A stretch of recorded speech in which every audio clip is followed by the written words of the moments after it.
Hola a todos, acá estamos con Pancho, le damos la bienvenida, esperándolo a Bernardo, que nos siga con todo lo que nos está diciendo. Y bueno, están todas las regiones, nosotros somos del grupo de la región centro. Y bueno, ahora vamos a hacer un momento de silencio con el Espíritu Santo y después les vamos a ir dando algunas consignas para que vayan meditando un poco para prepararnos a lo de que Bernardo nos va a decir. La idea es ir rezando unos salmos y después unas citas de Efesios y después ya nos hacemos algunas preguntas, cómo está nuestra vida en el silencio del Señor.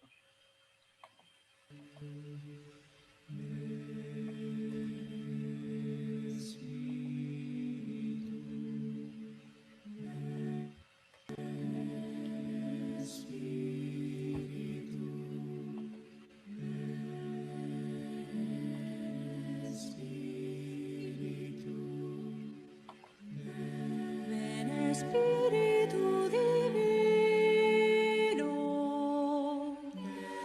manda un rayo de tu nombre desde el cielo.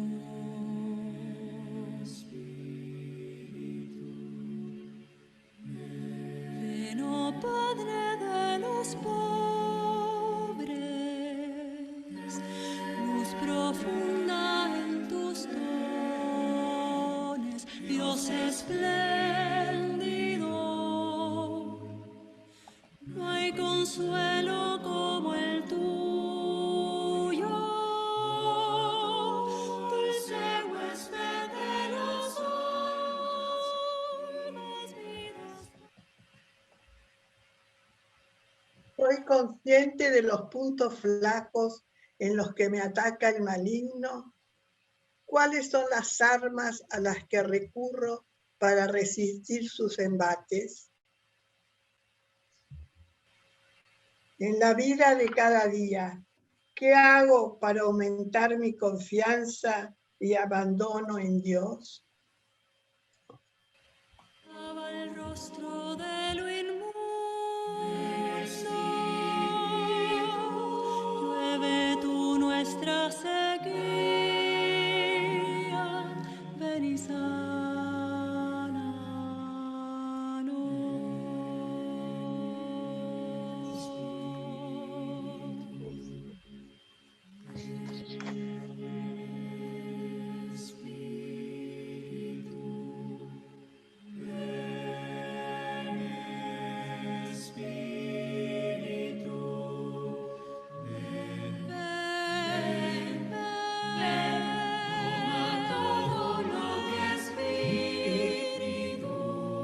La fraternidad no es negociable ni se negocia en la mesa de los políticos, economistas, militares y diplomáticos.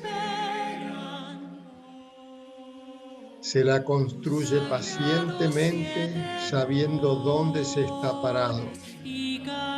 La vida común o cenobítica procura hacer presente en la Iglesia, para bien del mundo, un cierto tipo de fraternidad. Y los monjes y monjas somos muy conscientes de que en el corazón de cada uno y de toda comunidad se entrecruzan y oponen dos amores ardientes o celos, uno que lleva hacia Dios y otro que endereza hacia el infierno.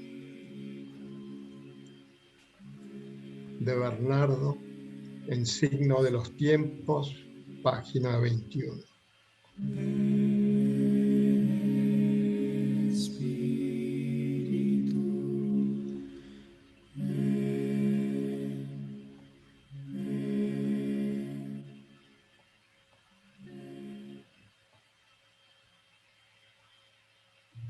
Oración a San José. José, joven en quien Dios confió, esposo de nuestra Madre Virgen María, Dame parte en la intimidad de tu secreto, justo esposo creyente, fiel padre obediente, por la soledad de tus noches y la solidaridad de tus días, acógenos en María y nombra a Jesús en mi vida. Hola Bernardo, gracias por estar acá. Nosotros, después de orar y meditar, estamos expectantes de escucharte en esta tercera charla sobre el signo de los tiempos. Esperamos seguir abriendo los ojos ante lo que vivimos, cada vez más conscientes de la eterna lucha del malo contra el género humano, más conscientes de defender en nuestros tiempos el derecho a la vida y a la libertad religiosa. Te esperamos tus palabras, Bernardo, para que nos sigas iluminando en este camino. Te escuchamos. Bueno, muchas gracias, Pancho, por la introducción. Realmente, ¿quién pudiera estar a la altura de las expectativas, no? Entonces, bajen un poco las expectativas y algo lograremos. En esta tercera charla, lo que intento hacer es presentar la introducción del libro y la conclusión del libro.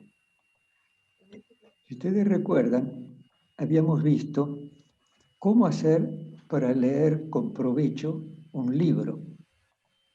Y había sugerido comenzar con el título del libro, la imagen que pueda estar en la tapa del libro, ver luego si hay algún prólogo con el cual se indica la finalidad del mismo, pasar luego al índice que muestra particularmente o particularizadamente el contenido del libro, y finalmente la bibliografía, para ver si entre los autores que han servido de fuente al autor hay autores que yo conozco, y a partir de eso ya tengo un previo conocimiento del libro. Llegados a ese punto, las posibilidades son dos. Creo haberlo dicho en el prólogo del libro. Es decir, llegado a ese punto podría ser que el libro no me interese. Entonces cierro el libro y se acabó la historia. O podría ser lo contrario, que sí me interese. Entonces empiezo a leer. Si recuerdan, las últimas palabras del prólogo eran: ahora sí, abre el libro y lee, o ciérralo y olvídalo. Bueno, yo al libro lo he leído, entonces como lo he leído, voy a continuar exponiendo un poco el contenido o algunas de las ideas claves de la introducción y de la conclusión. Respecto a la introducción, quiero indicar cuáles serían los destinatarios.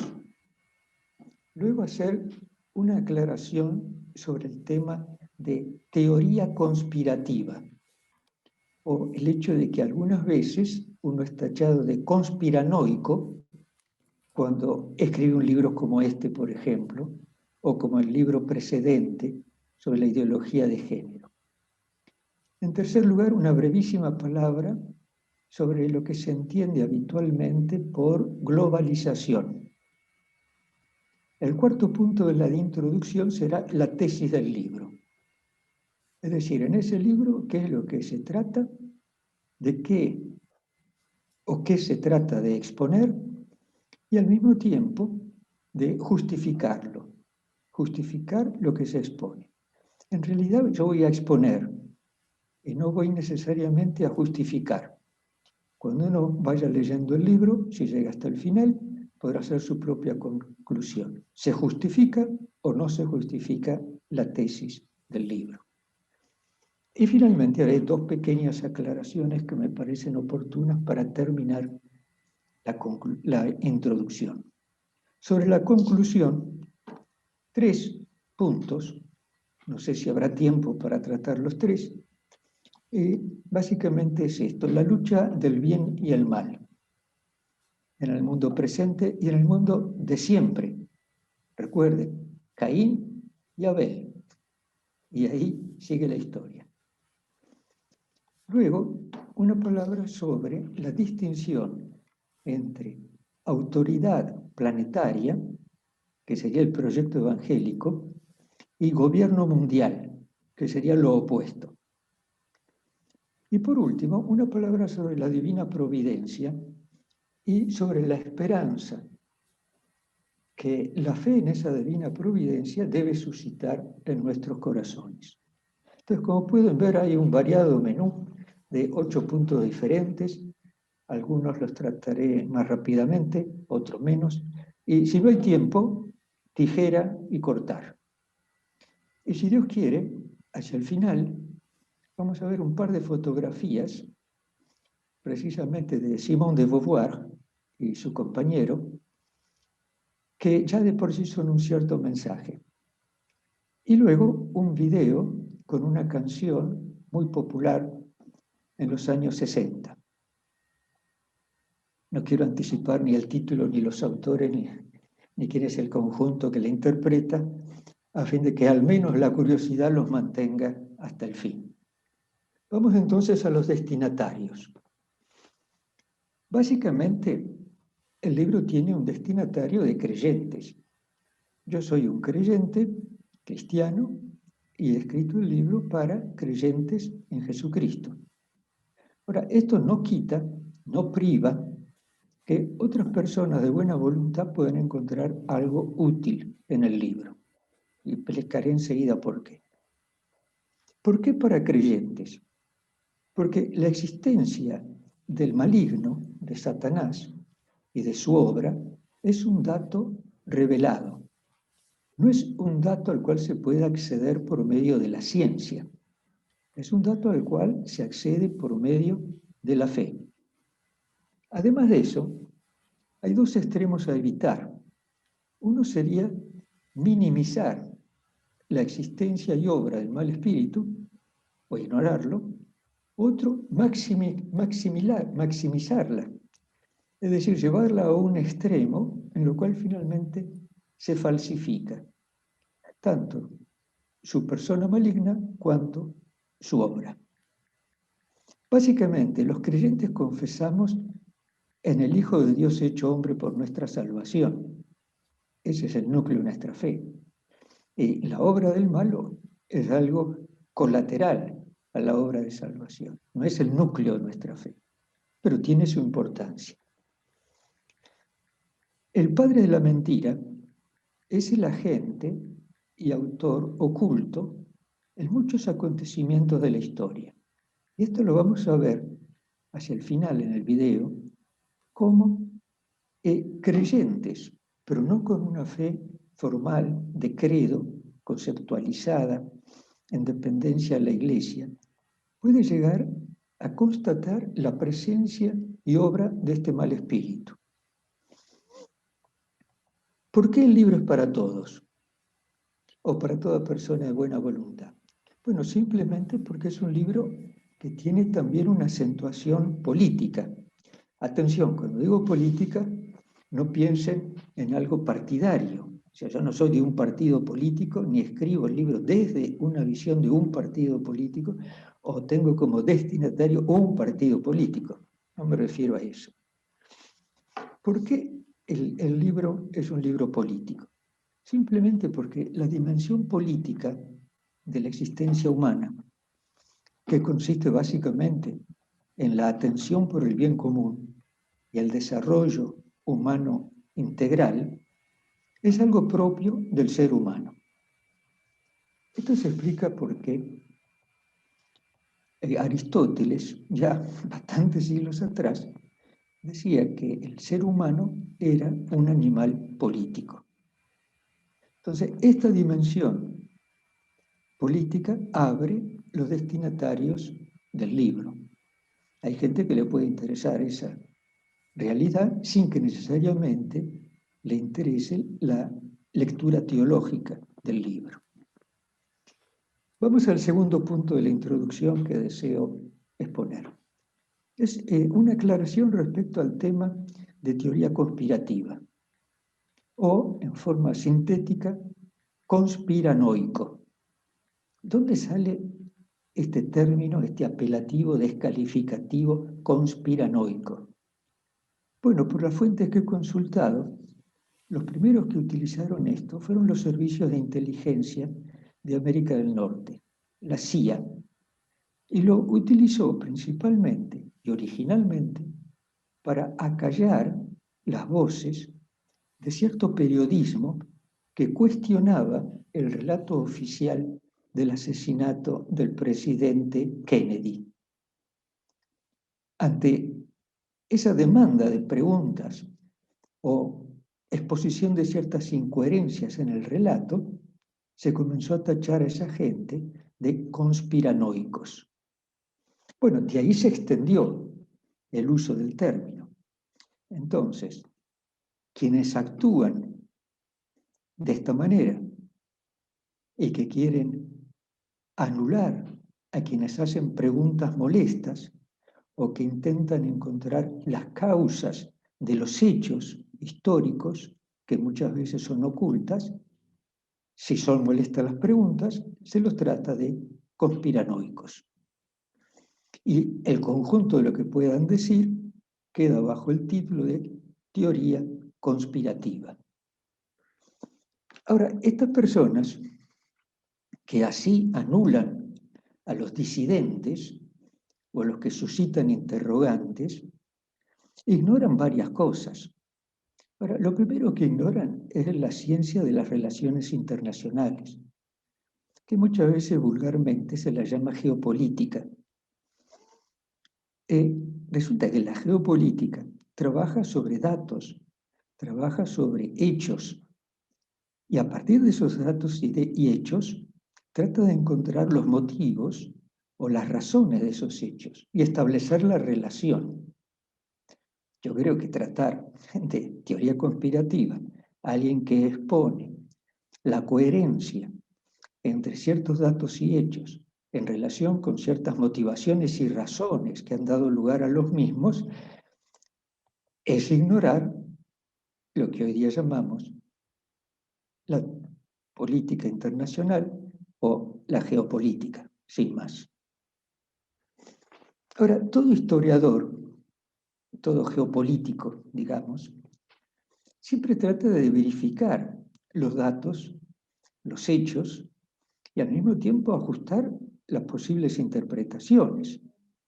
Y para esto se vale del uso de diversas fuentes, fuentes directas, fuentes indirectas, y ver si hay una cohesión, una coherencia entre esas fuentes.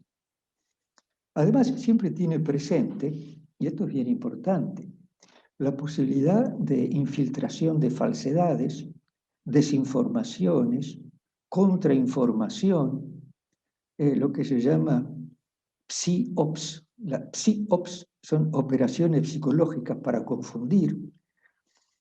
Y todo esto se tiene en cuenta antes de hacer una afirmación. Les doy un ejemplo. Durante la discusión en el 2018 sobre el tema del aborto en diputados, un sacerdote dijo que este tema estaba digitado por una agenda internacional. Es decir, que nosotros éramos títeres de una agenda que nosotros no la habíamos preparado ni escrito. Y algunas personas se rieron, tanto que él dijo, yo no sé por qué se ríen, pero algunas personas se rieron de su afirmación. Lástima que en ese momento el plazo de tiempo que tenían para hablar era muy breve y a lo mejor él no tenía a mano los datos, los hechos que justificaban su lectura del acontecimiento. Aquí tengo una lista, yo no sé si esto se puede ver, pero no importa, no se trata de leerlo. Esta es una lista, mira, de ciertos acontecimientos que comienzan en 1974. En 1974, la Conferencia Mundial de las Naciones Unidas versó sobre el tema de la población. Esto tuvo lugar en la ciudad de Bucarest. Y en esa conferencia se enfatizó la necesidad de un control demográfico de todos los países del tercer mundo. ¿Se dan cuenta? 1974. O sea, no empezó ayer. Y la Argentina, por medio del embajador, que en ese entonces era Juan Carlos Beltramino, tuvo una actuación muy pionera, porque se opuso al proyecto. Y además de oponerse al proyecto, logró que otros países se unieran a dicha oposición. 1974. Ese mismo año, a raíz precisamente del fracaso de la Conferencia Mundial sobre Población en Bucarest, aparece un informe, un memorándum, que de hecho se conoció muchísimos años más tarde, se ignoraba en ese momento. Era el memorándum NSSM 200,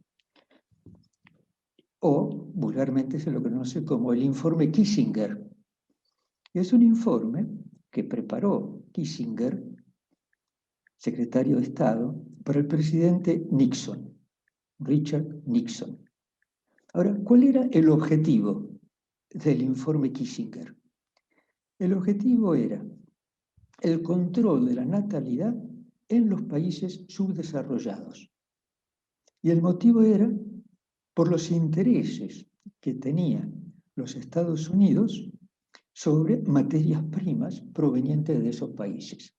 Miren qué simple. Ahora, ¿cómo hacer para favorecer ese control de la natalidad?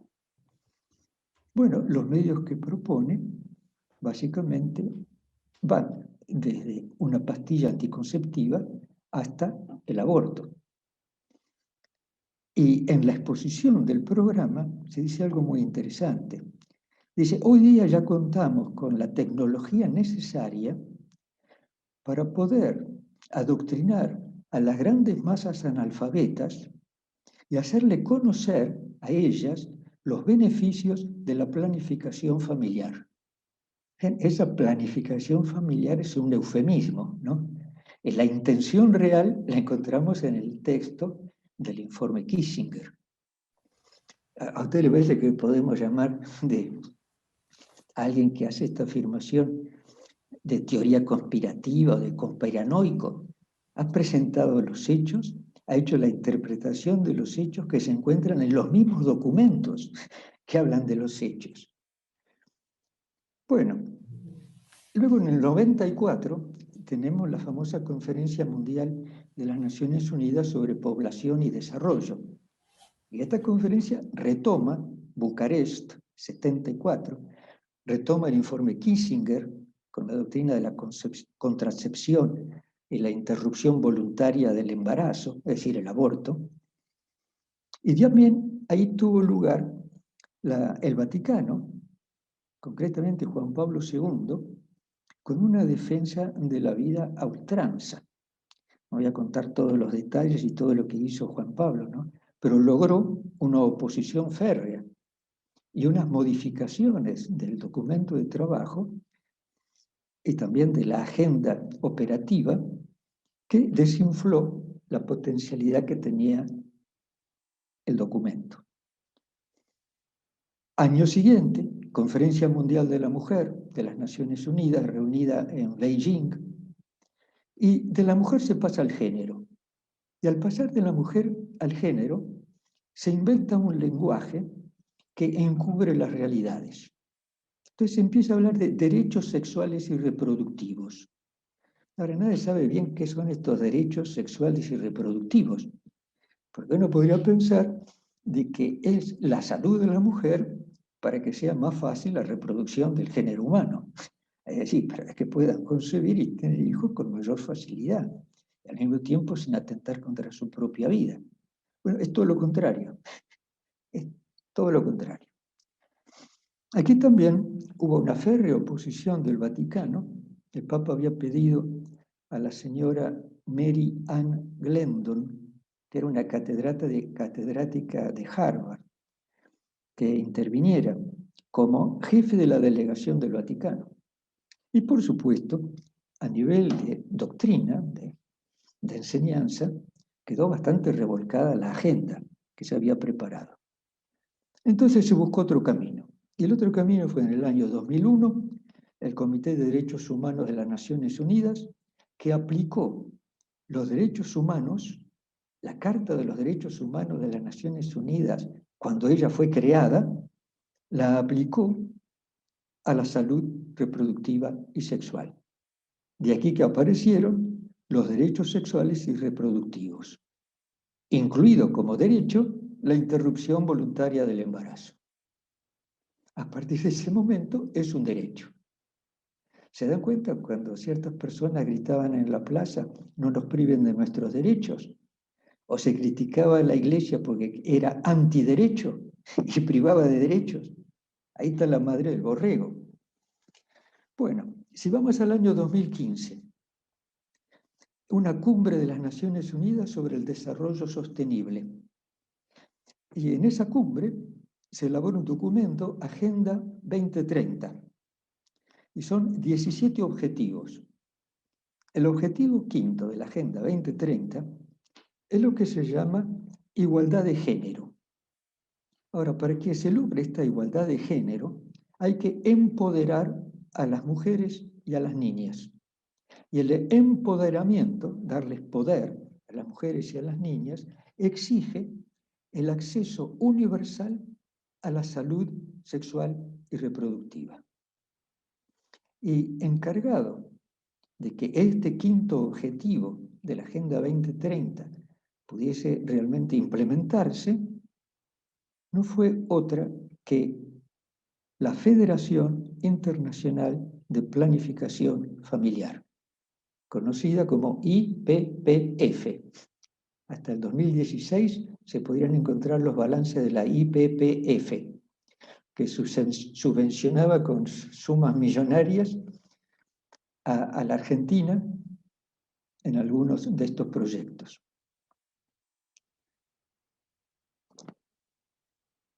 Podríamos así continuar y mostrar cómo todo esto ha ido girando. Finalmente, en el 2019, reunión en Nairobi de los representantes de las Naciones Unidas para ver en qué estaba la Agenda 2030. Y se llegó a la conclusión que el objetivo quinto era un objetivo que todavía no se había implementado a escala mundial. ¿A ustedes les parece que todos estos hechos, que además están puestos por escrito y divulgados por los mismos actores, se lo puede llamar teoría conspirativa, cuando es un plan que está activo en nuestras sociedades? Y en el caso de la Argentina, ¿dónde creen ustedes que sale en el 2002 la Ley de Salud Reproductiva? ¿De dónde sale en el 2010 la redefinición del matrimonio? ¿De dónde sale en el 2012 la reconfiguración de la maternidad y paternidad? ¿De dónde sale en el 2018 el acceso a la interrupción voluntaria del embarazo? Es decir, aborto legal, seguro y gratuito, con la modificación del Código Penal. ¿De dónde sale en el 2020 la creación de un Observatorio Federal de la Educación Sexual Integral? ¿Les parece que no hay una conexión? En otros países de América Latina se dice que nosotros, los argentinos, somos los exportadores de esta agenda. Es decir, se ha hecho con nosotros una experiencia piloto. Y habiendo nosotros asumido la agenda, junto con Colombia, dos países preponderantemente católicos, somos los encargados de divulgarla por América Latina. Bueno, ¿podemos llamar a todo esto teoría conspirativa? Como hicieron con el sacerdote que habló a los diputados en el 2018. Cuando alguien les diga conspiranoico, ¿saben lo que tienen que decirle? Ignoranoico. ¿Qué es un ignoranoico? Es uno que acepta acríticamente toda versión oficial, toda versión televisiva, que además es incapaz de investigar por sí mismo es un simple teórico de la casualidad, un defensor que no tiene razones, es funcional a quien busca descalificar lo diferente. Bueno, me pareció importante hacer esta aclaración y al mismo tiempo avalarla con datos fuertes y concretos. ¿Qué es la globalización? En forma muy simple. La globalización es el proceso de interconexión mundial de la economía, la política, la cultura, y podríamos continuar, de la urbanización, de la salud, de las migraciones. La globalización es un proceso de interconexión mundial y es evidente que la tecnología lo ha facilitado. El desarrollo de la tecnología ha hecho posible que el mundo estuviese interconectado.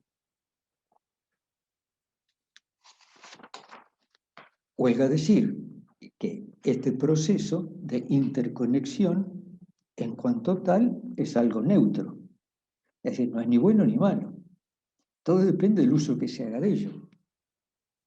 Si lo que se intercomunica es bueno el proceso.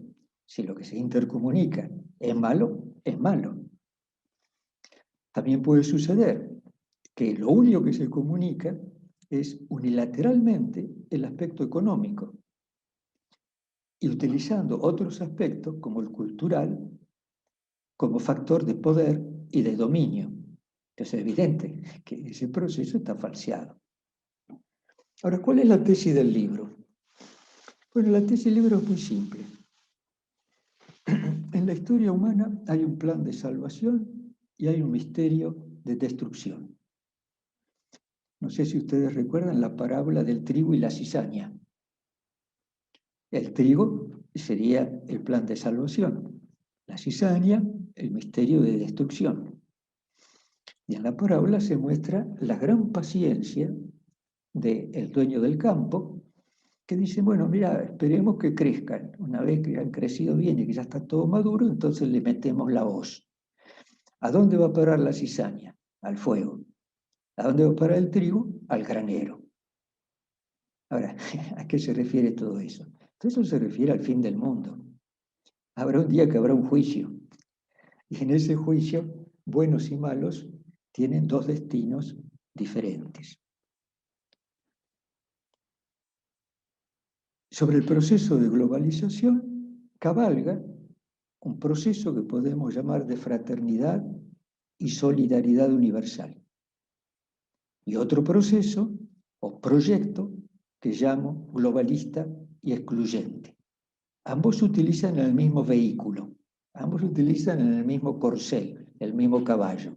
Cabalgan sobre el proceso de globalización.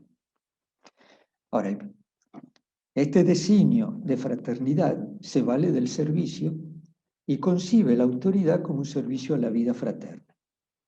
Mientras que el proyecto globalista utiliza el poder, no el servicio, y ejercita la autoridad como un dominio y un control de vidas ajenas, para que estas vidas se sometan, puedan ser utilizadas, descartadas y eventualmente muertas.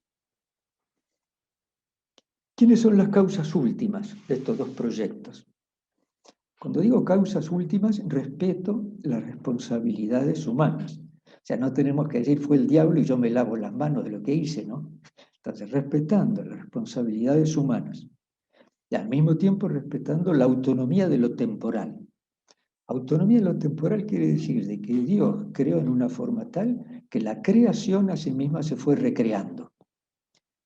Entonces, respetando las responsabilidades y la autonomía de lo temporal, tenemos que decir que las causas últimas de estos dos fenómenos son la divina providencia y Satanás. Así de simple. Quiero ahora compartirles un par de aclaraciones. Y esto es bien importante. Dios quiere que todos nos salvemos. Y el maligno a todos nos tienta sin excepción. Esto significa que el bien y el mal operan, trabajan, se baten en nuestro propio corazón. Por lo tanto, el bien y el mal no se encuentra entre los grupos humanos, en el medio de dos grupos, lo cual significa un grupo es malo, otro grupo es bueno. No, en el corazón de cada miembro de cada grupo pasa el bien y el mal. Ahora, diciendo esto, no estoy relativizando el bien y el mal. Es decir, es lo mismo el bien y el mal. Está todo mezclado, no se puede diferenciar. No estoy pretendiendo decir semejante tontería. Lo que quiero decir con esto es lo siguiente, que quienes trabajan en favor de la fraternidad solitaria pueden caer en la tentación de suplantar el servicio por el poder. Por ejemplo, cuando Francisco habla de la mundanización, cuando habla del clero mundanizado, es de esto lo que está hablando. Hay un cambio, se abandona el servicio y se asume el poder. Por poder tenemos que entender la capacidad de modificar vidas ajenas. Ahora, esto que parece tan insulso, no lo es. Es una de las mayores atracciones del género humano, tener la capacidad de modificar vidas ajenas. Si no, interroguen a los políticos, como pueden poner todas sus vidas en la prosecución de un fin. Y ese fin no es otro que el poder, lo cual significa capacidad de modificar, de la forma que sea, vidas ajenas. También puede suceder que la providencia divina suscite entre militantes globalistas, es decir, que están en el proyecto del globalismo, que están ejerciendo el poder, podría suscitar la providencia, el deseo, la gracia, la iluminación de abandonar el poder y asumir el servicio. Ahora, esto se ha dado muchas veces en la historia de la humanidad. Ha habido en más de un país alguna revolución, estoy pensando en Filipinas, por ejemplo, en los cuales se llegó un momento en que las Fuerzas Armadas debían mantener el control del país y hubo una confrontación en la plaza principal de la capital. Y en ese momento, jóvenes, sobre todo chicas, tomaban flores, se acercaban a la fila de los militares y le metían la flor en el caño del rifle. Y a partir de ese momento, ¡prum!, el ejército se dio vuelta. Y se dio vuelta y el presidente tuvo que huir del país, con lo cual cayó el gobierno. Un gobierno autoritario que ejercía el poder y tenía controlada la nación desde hacía varios años. La lectura interna que uno puede hacer de todo eso, a través del símbolo y el gesto de estas jóvenes y de las flores, utilizando los fusiles como floreros, que Dios cambió sus corazones. Bien, no sé si esto que acabo de decir es claro respecto al bien y al mal.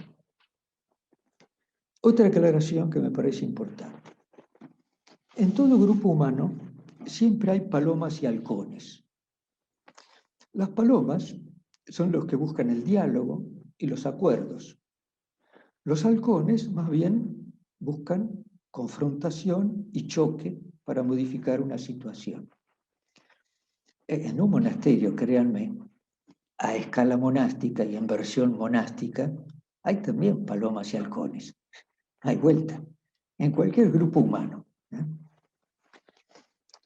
Las palomas y los halcones, en su conjunto, conforman la realidad. Por supuesto, de que hay que tener o concebir ciertos límites. Límites para las palomas, es decir, que no se idioticen, que no sean inocentonas, y límites para los halcones, es decir, que no masacren y no maten. Pero dentro de esos límites, el conjunto de la realidad está conformado normalmente por palomas y por halcones. Ahora, la pregunta es esta. ¿Cuándo debemos arrullar como palomas? Me viene a la mente aquella canción mexicana que nunca pude cantar, pero cuya letra era cucurrucucú, paloma. Seguramente Guillermina podrá cantárselas en cualquier momento, ¿no? Cucurrucucú, paloma. Entonces las palomas tienen todo su derecho a arrullar. Y respecto a los halcones, bueno, ahí no tengo ninguna canción. Así como los burros rebuznan y los caballos relinchan, los halcones gañen. Supongo que será algo así como...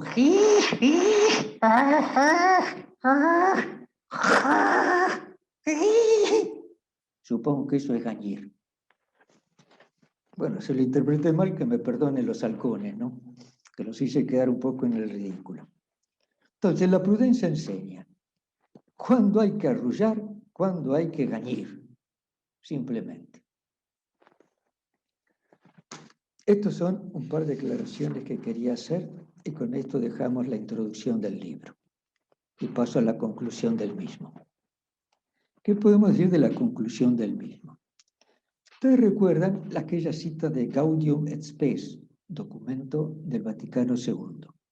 En este documento se hablaba de una dura batalla contra el poder de las tinieblas que está anclada desde los orígenes del mundo y que va a durar hasta el día final. Lo cual significa que esta confrontación del bien y el mal en el mundo humano ha existido desde el principio y va a continuar hasta el fin.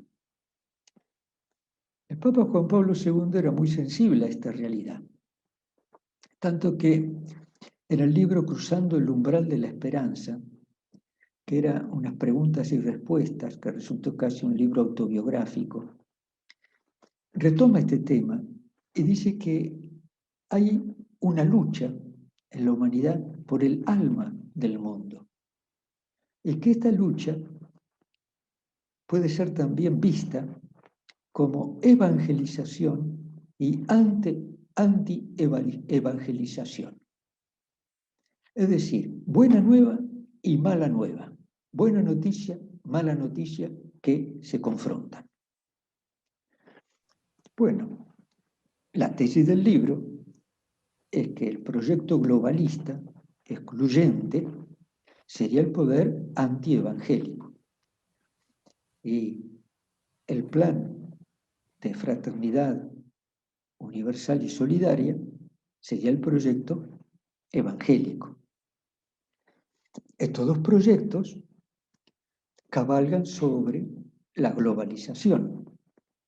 Si la globalización es un signo de los tiempos, es decir, un signo que nos está indicando cómo Dios puede obrar a través de él para la salvación de la humanidad, hay que decir que ese signo hay que discernirlo. Y lo que hay que discernir es si es un signo de Dios o si es un signo del maligno. Es decir, ¿quién cabalga sobre ese signo? ¿Quién utiliza esa realidad de la globalización?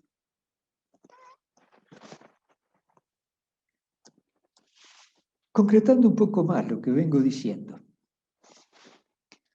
Desde hace ya algunos años hay dos proyectos mundiales con influencia y escala mundial que los podemos llamar marxismo colectivista y capitalismo individualista.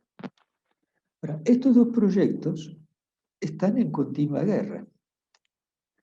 Y están en guerra porque, de una manera u otra, buscan imponerse como un gobierno mundial y global. Pongámoslo así en términos muy vulgares, izquierdas y derechas. Las izquierdas y derechas buscan de una u otra manera un poder para establecer una hegemonía a escala mundial. Ahora, en esto no hay que ser demasiado ingenuo, ¿no? Cuando digo no hay que ser demasiado ingenuo, me parece que ya lo dije el lunes pasado. Daría la impresión de que a veces China y Estados Unidos están en franca oposición. Pero después nos encontramos las inversiones multimillonarias que Bill Gates hace en China. Después nos enteramos, hace 3 años atrás, que Henry Kissinger fue enviado a China para encontrarse con el primer ministro o el secretario del partido a fin de llegar a ciertos acuerdos, que no sabemos bien cuál fue su contenido. Y un larguísimo etcétera que no viene ahora a abundar en ellos.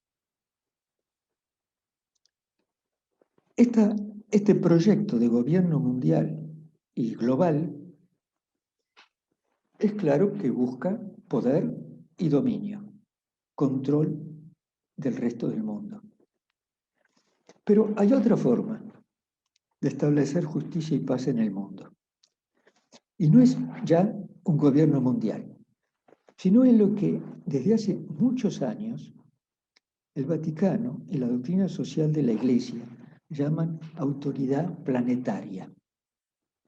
Ahora, hay ciertas personas que leyendo Fratelli Tutti, sobre todo ese apartado donde trata Francisco de la autoridad planetaria, sacan la conclusión de que el Papa busca un nuevo orden mundial, y es uno de los agentes de ese nuevo orden mundial, a la par del señor George Soros, a fin de controlar el mundo. Ahora, es interesante ver cómo presenta Francisco esta autoridad planetaria. Y muchas veces los que hacen la crítica no se han tomado el trabajo de leer Fratelli Tutti 172-173. Primero, el Papa no habla de un gobierno mundial, sino habla de una autoridad planetaria. Eso lo primero. Esta autoridad estaría dotada de lo necesario para poder actuar con eficacia en tres ámbitos principales. Primero, para ayudar al bien común de la humanidad. Segundo, para erradicar el hambre y la miseria. Y tercero, para defender ciertos derechos humanos fundamentales que se encuentran en la Carta de los Derechos Humanos de las Naciones Unidas. Para esto, esta autoridad planetaria tendría y estaría dotada de lo necesario para actuar con eficacia. Segundo, se haría una legislación, leyes, para evitar que unos pocos países impongan criterios y decisiones en menoscabo de las culturas y de las libertades básicas de las naciones más débiles. Y además, estas leyes limitarían con precisión esta autoridad planetaria. Tercero, la justicia es un requisito indispensable para que la fraternidad pueda existir para bien de todos y de cada una de las naciones del mundo.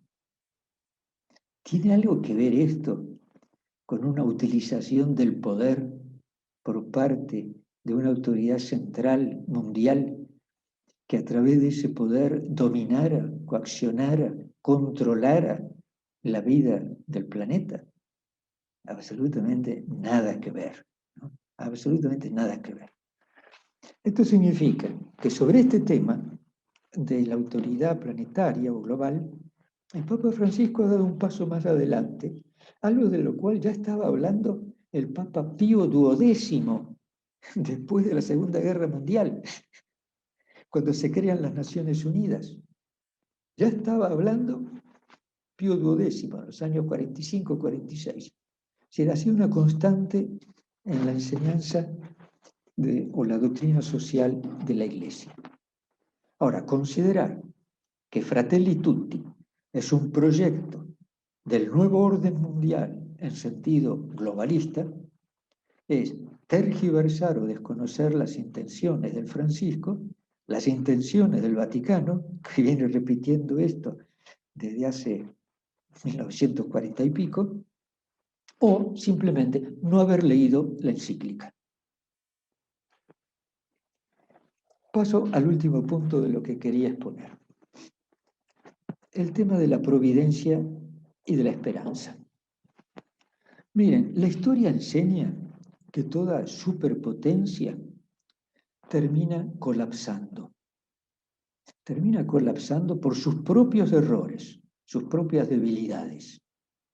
Tomen el imperio romano, tomen el imperio persa, tomen el imperio helénico, tomen, qué sé yo, el imperio otomano, tomen el imperio austrohúngaro, tomen cualquier imperio o cualquier imperio actual. ¿Por qué termina colapsando? Porque comete ciertos errores.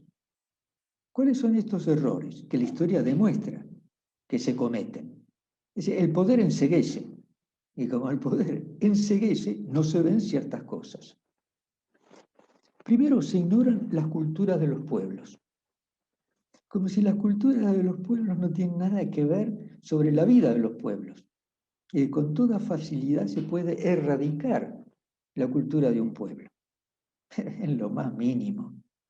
La cultura de un pueblo es algo más profundo que las entrañas de ese mismo pueblo. No se puede erradicar tan fácilmente. En segundo lugar, y en relación con lo que acabo de decir, el desprecio a las religiones.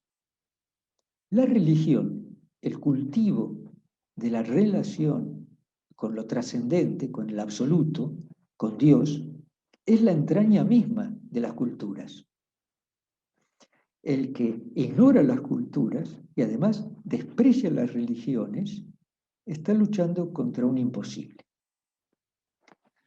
En consecuencia de esto mismo, estas superpotencias colapsan porque ofenden a los creyentes, de cualquier religión que sea, pero ofenden a los que creen en algo trascendente, pensando de que esta ofensa no va a suscitar ningún tipo de reacción, sino que se van a comportar estos pueblos, estos creyentes, como simples palomas, y van a arrullar como palomas.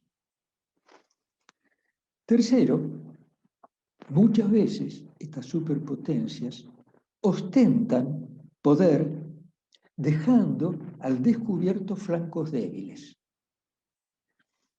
Es decir, en la ostentación de poder se está demostrando cuáles son esos artificios sobre los cuales yo baso mi poder. A ver si me explico. Si yo tengo una bomba atómica y lo hago conocer al mundo para intimidarlo y tenerlo bajo mi control, lo que estoy suscitando al mismo tiempo es que otros pueblos traten de averiguar y de elaborar lo que sería el poder atómico a fin de que yo no sea el único que detecta de ese poder. El alarde de poder se convirtió en un flanco débil. Ciertos desfiles militares, ¿no? Muchos desfiles militares no tienen como objeto, otro objeto, que hacer una demostración de poder. Aquí estamos nosotros. Yo no sé si ustedes vieron el último desfile militar de Corea del Norte, un pequeño video en un noticiero, y era increíble, ¿no? Al final de todo el desfile militar aparecía una especie de camión con 3 acoplados y había un cilindro que estaba sobre el mismo, y este era un cohete, un misil intercontinental que tenía una autonomía de vuelo de, qué sé yo, como 12.000 kilómetros, o más que 12.000 kilómetros, que puede dar la vuelta al mundo, ¿no? ¿Ustedes piensan de que realmente Corea del Norte tiene ese famoso misil? Pero no se metan con Corea del Norte porque desde su lugar pueden alcanzar cualquier lugar del mundo y destruirlo. Ostentación de poder que deja al descubierto flancos débiles. Y finalmente, ¿por qué colapsan las superpotencias? Este también es un factor interesante, por la falta de previsión ante lo inesperado. Es decir, el poderoso considera que tiene todo bajo control. Y no se da cuenta de que pueden suceder cosas que no habían sido previstas y que por lo mismo se le puede caer abajo todo el tinglado del poder. Bien, estos son factores que la historia demuestra por qué las superpotencias terminan colapsando. Hay también otros factores. Toda ideología, debido a su intrínseca falsedad, así como nace, muere. Ahora, ¿en qué consiste la falsedad de una ideología? ¿En qué consiste la falsedad de un conjunto de ideas? Primero, en que esas ideas tratan de imponer sobre la realidad, como si tuviese más esencia la idea que la realidad misma de la vida. En segundo lugar, si la realidad no corresponde con la idea, la ideología, la idea, trata de transformar la realidad. Y en tercer lugar, si la realidad se opone a la ideología, entonces hay que destruir la realidad. Bien, cuando eso sucede, por lo general, la ideología termina suicidándose, se destruye, cae por tierra. ¿Por qué Dios permite el azote del mal y del malo?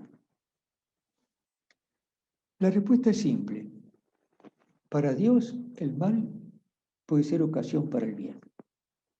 Y muchas veces del mal saca mayores bienes. El maligno es una fuerza, un poder, que siempre desea hacer el mal y hace el mal. Pero resulta que la omnipotencia del bien absoluto, que es Dios, hace que ese mal redunde en un mayor bien para las víctimas del maligno. El mal tiene sus límites.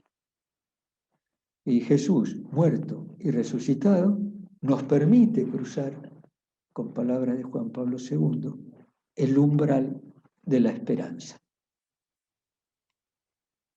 Bien, este designio, este plan de salvación, lo anunció Jesús en su Evangelio y lo obró en su muerte y resurrección. Y va a alcanzar su plenitud al final de los tiempos. Al final de los tiempos, Él va a volver, lo que se llama la parusía, se va a manifestar, y se va a manifestar glorioso, victorioso. Aún más, nos va a hacer partícipes de su resurrección, porque Él resucitó como primicia, y después seguimos nosotros con la primicia. Su resurrección es garantía de la nuestra. Cuando eso tenga lugar, tendrá lugar el juicio universal, buenos y malos. Cuando eso tenga lugar, la creación se va a transformar en nuevos cielos y nueva tierra. La muerte va a quedar finalmente vencida, ya no habrá más muerte. El que hizo que entrase la muerte en el mundo por envidia, el diablo, Satanás, quedará encadenado en el infierno. En ese momento Jesús va a entregar el reino que predicó en esta vida mortal, cuando vivió entre nosotros, al Padre Dios. Y ahí Dios será todo en todos, comenzando por los más débiles, los más frágiles, los más pobres. Siendo esto así, se comprende por qué los cristianos de las primeras generaciones decían Maranata. Ahora, ¿qué quiere decir Maranata? Maranata quiere decir, ven Señor Jesús.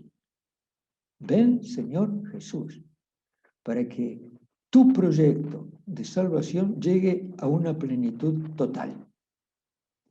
Por último, ¿por qué estos cristianos no tenían ningún miedo al juicio final y universal? ¿Por qué? Simplemente porque el juez que los iba a juzgar había acompañado sus vidas cristianas a lo largo de todo el tiempo a partir del bautismo. Ese juez que los iba a juzgar se iba a manifestar y le iba a decir a cada uno: no temas, soy yo. Conclusión: Maranata, ven Señor Jesús. Ahí está el motivo último de nuestra esperanza. Bueno, me he extralimitado más de lo que pensaba. De todas formas, vemos dos fotitos, cada uno sacará sus conclusiones y luego vamos a escuchar una canción. Bueno, ahí tienen a un compatriota. Ese compatriota es el Che Guevara, que le está prendiendo un cigarro a un señor. Ese señor es Jean-Paul Sartre, gran filósofo existencialista. Al lado está observando el cigarro y al fumador una dama que es Simone de Beauvoir. Como pueden ver, nuestro colega está con uniforme militar. Es decir, ya la revolución castrista está en el poder. Y estos dos filósofos franceses van a hacer una visita a Cuba para encontrarse con el fruto más maduro de las revoluciones del siglo XX. Segunda foto.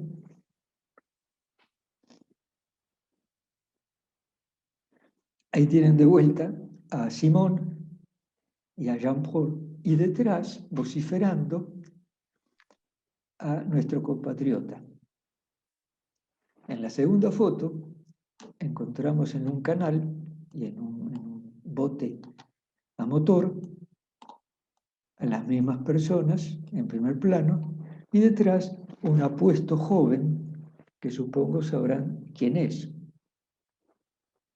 Es también otro revolucionario que terminó siendo el capo de Cuba, Fidel Castro.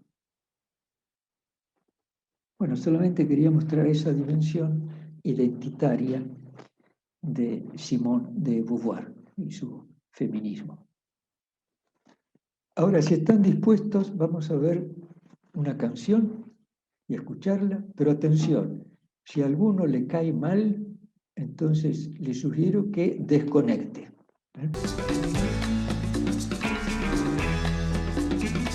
Please allow me to introduce myself. I'm Manuel the Taste. I've been around for a long, long year. So many a man's soul and faith. Bueno, déjalo, porque si falla la conexión es mejor dejarlo. De todas formas, ¿de quién se trata? Se trata de los Rolling Stones. Y la canción es Sympathy for the Devil. Y las letras de la canción dicen lo siguiente: por favor, permítame presentarme. Soy un hombre de riquezas y buen gusto, ando rondando desde hace mucho tiempo, he robado el alma y la fe de muchos hombres. Estaba cerca de San Petersburgo cuando vi que había llegado el cambio, la revolución bolchevique. Maté al zar y a sus ministros, Anastasia gritó en vano. Conduje un tanque, tenía el rango de general cuando estalló la guerra relámpago y los cuerpos hedían. Miré con alegría mientras vuestros reyes y reinas luchaban durante 10 décadas por los dioses que se inventaron. Grité: ¿quién mató a Kennedy? Por favor, permítanme presentarme. Soy un hombre de riqueza y buen gusto. Tendí trampas a los trovadores que murieron antes de llegar a Bombay. Encantado de conocerte, espero que sepas mi nombre, pero lo que te desconcierta es la naturaleza de mi juego. no sé si se han dado cuenta que toda la canción hace referencia a la acción del maligno, del espíritu del mal, en diferentes momentos de nuestra historia contemporánea. Saltié uno de los primeros hemistiquios o versos, donde decía: estuve en Pilato cuando condenó a ese tal Jesús. ¿Se dan cuenta la lectura de la historia en clave de iniquidad que están haciendo en este caso los autores de la canción? Bueno, no vimos toda la interpretación de la misma, ¿no? Hacia el final, el cantor se pone como de bruces en el piso, como adorando, se saca la camiseta que tiene y muestra un tatuaje que tiene en el pecho del espíritu del mal. Lo que quería mostrar no es el aspecto demoníaco, sin más, de la canción y su interpretación, sino más bien la lectura de la historia en clave de iniquidad. Los filósofos, los artistas, al igual que los profetas y los contemplativos, hacen precisamente esa lectura de la realidad. Bueno, y con esto terminamos. No sé si ha quedado medianamente claro lo que quise exponer. La próxima vez, si Dios quiere, vamos a ver la dimensión más teológica del libro y luego la dimensión que podríamos llamar más científica o geopolítica del libro. Leandro, yo no sé si hay una pregunta simple, ¿lo hacemos ahora? Hay preguntas. Ay, señor. Ay, dije. Yo tengo una, pero no te la hago, la voy a hacer después. Que tiene que ver con la Torre de Babel, Bernardo, pero después. te voy a preguntar, las dos que pusieron en el chat, sobre el tema de la autoridad planetaria. Una dice, te las leo las dos juntas. A ver, vos pará. Bueno. Ordenás como te parezca. Dice, ¿cómo piensa el Vaticano evitar que esta autoridad planetaria no caiga en lo mismo que cayeron las organizaciones mundiales? Esa es una. Y la otra pregunta, sabemos mucho sobre el poder de las superpotencias y la globalización excluyente, pero no sabemos nada, o yo por lo menos no sé nada, sobre esta autoridad planetaria de la que habla el Papa Francisco. ¿Cómo se construye? Bueno, respecto a la autoridad planetaria de la que habla Francisco, indiqué que los números 172, 173 de Fratelli Tutti especifican. Y se dan cuenta que en esa especificación de esa autoridad hay una serie de resortes o de controles internos de esa autoridad para que no se convierta en un nuevo poder mundial. Que todos esos controles pueden fallar, seguro que pueden fallar.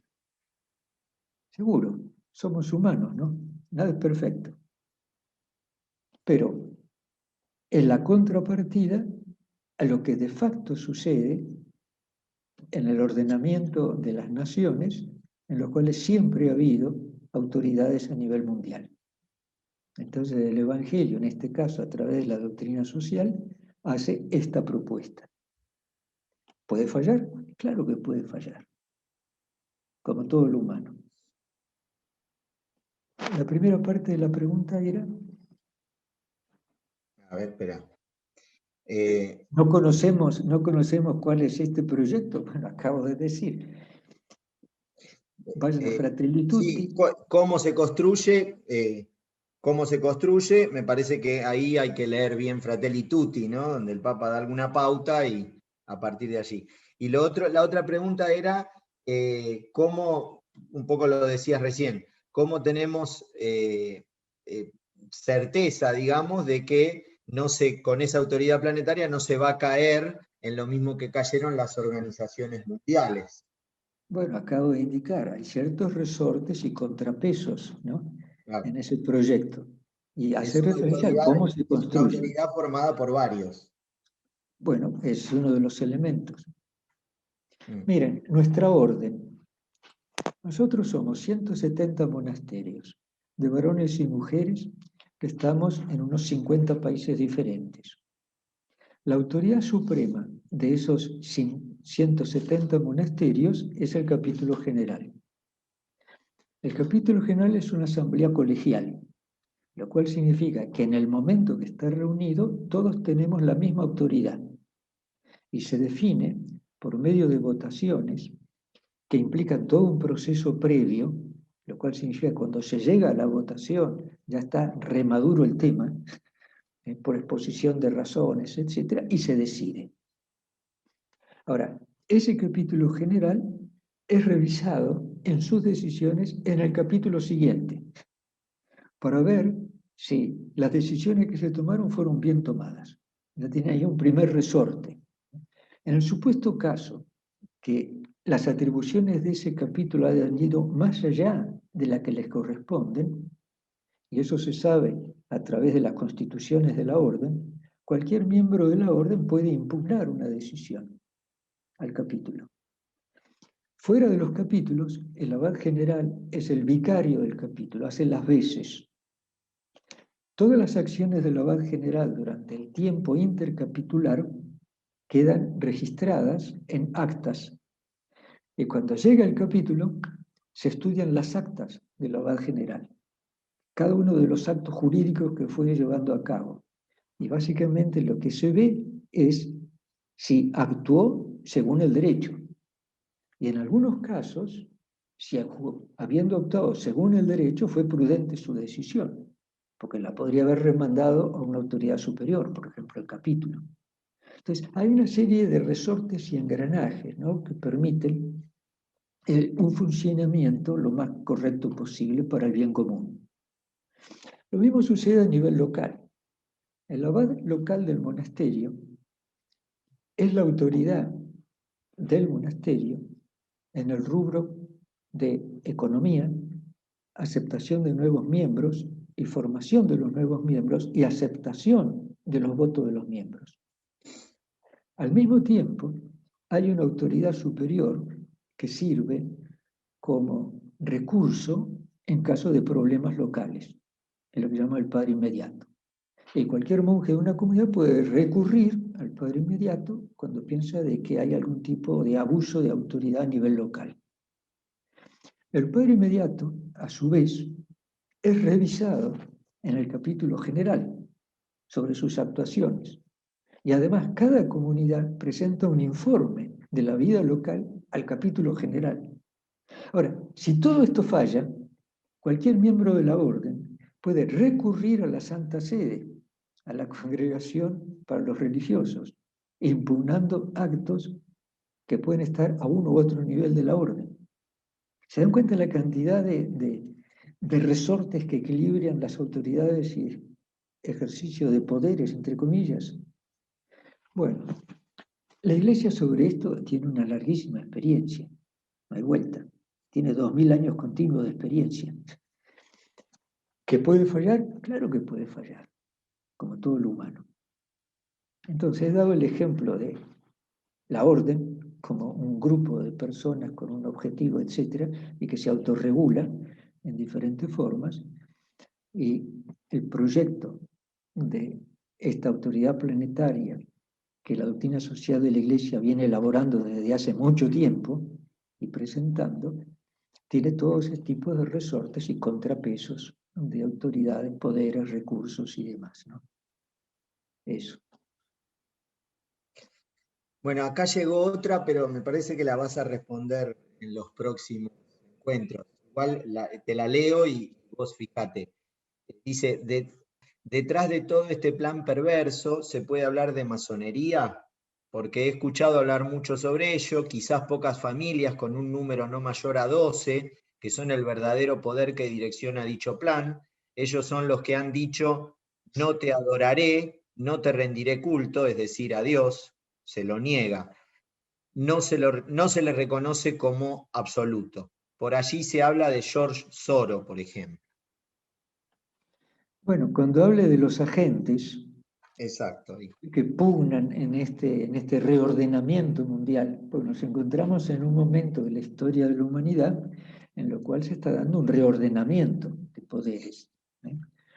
Después de la Segunda Guerra Mundial tuvimos un poder monocrático, es decir, Estados Unidos era el dueño del mundo.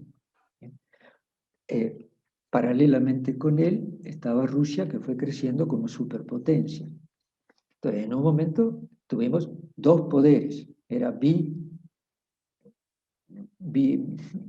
bipoder. A partir del 90, con la disolución de las repúblicas soviéticas, desaparece uno de los poderes. Nos volvemos a quedar con un monopoder. Ahora, con la ascensión de China, vuelve a aparecer un poder emergente. Y al mismo tiempo Estados Unidos está en una situación más bien de descenso, por varios factores, algunos de los que dije, aquello que le sucede a todo imperio, ¿no? Hay otros factores, por supuesto, también. La integración de nuevos ciudadanos norteamericanos, asiáticos, afros, latinoamericanos, los famosos hispanos, ¿no? O latinos, como dicen ellos. Y todo eso va reconfigurando la sociedad. Bueno, estamos en ese momento.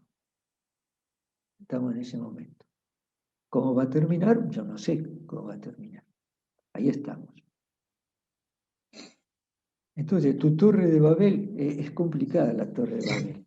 Sí, pero a mí, ya me quedé pensando la otra vez, cuando el Señor baja a destruir ese proyecto globalista de la torre, baja y les confunde el lenguaje, ¿no? Vos algo de eso me parece ya hablabas recién cuando comentabas las conclusiones, pero bueno, yo me quedé un poco pensando esto, ¿en qué podemos ver justamente esa confusión de lenguaje que que experimenta este proyecto antifraterno, ¿no? Este proyecto malvado? Pero bueno, en realidad es una pregunta para pensar. Voy a consultar a un biblista. Antes de Bueno, regalar una respuesta, voy a consultar a un biblista que conozco. muy bien. Y que Escúchame. escribió sobre los profetas, dijo que los profetas son los intérpretes de la historia. Bueno, nos dejamos aquí mismo. Tengo que comer con la comunidad.